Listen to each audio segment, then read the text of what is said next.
امریکی صدر کے فیصلے کی شدید مذمت کی ہے۔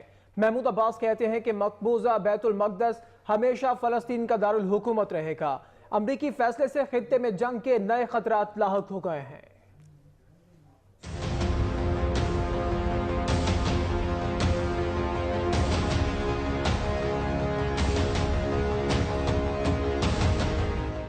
امریکی صدر ڈونلڈ ٹرمپ کے فیصلے پر فلسطینی صدر محمود عباس شدید برہم ہو گئے۔ پریس کانفرنس میں ان کا کہنا تھا کہ امریکی فیصلہ تشدد پسند عناصر کی حوصلہ افزائی کا باعث بنے گا۔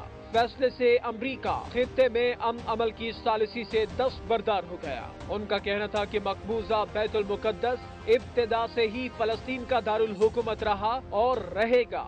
امریکی فیصلے سے مشرق وسطی میں امن کی کوششیں سبوتاژ ہو گئی ہیں اور خطے میں ایک نئی جنگ چھڑنے کا خطرہ پیدا ہو گیا ہے۔ القدس عظیم اور قدیم فلسطینی ریاست کا دارالحکومت ہے، جس کی شناخت ایسے فیصلوں سے تبدیل نہیں کی